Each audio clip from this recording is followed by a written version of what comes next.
esse dia que fez o Senhor e por essa oportunidade que estamos tendo de estarmos aqui para mais uma vez adorarmos, cultuarmos ao Senhor. Eu gostaria de convidar a todos os presentes para que se colocassem também conosco. Nós vamos em um hino nacional, brasileiro. Eu queria convidar nós possamos cantar juntos, todos nós.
De amores, esperança, a terra desce, sem teu formoso céu risonho e límpido, a imagem do cruzeiro resplandece, gigante pela própria natureza,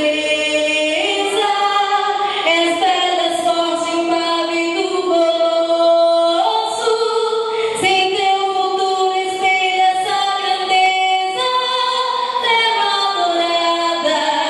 Entre outras mil és tu, Brasil, ó pátria amada, dos filhos deste sol és mãe, gentil pátria amada, Brasil. Deitada eternamente nesse esplêndido, ao som do mar e à luz do céu profundo, fulguras, ó Brasil, florão da América, iluminado ao sol do novo mundo, do que a terra mais garrida, teus risonhos lindos campos têm mais flores, nossos bosques têm mais vida, nossa vida no teu seio mais amores, ó pátria amada, idolatrada, salve, salve.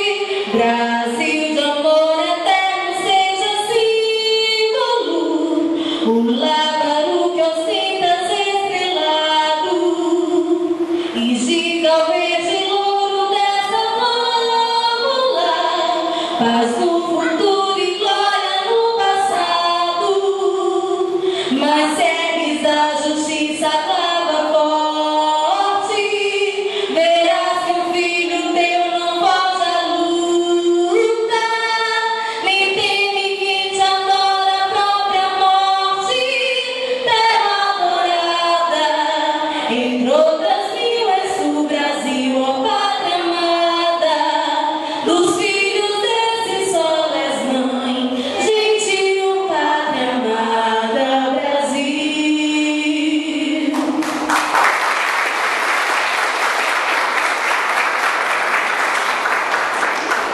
Glória a Deus. Nós vamos agora agradecer ao Senhor.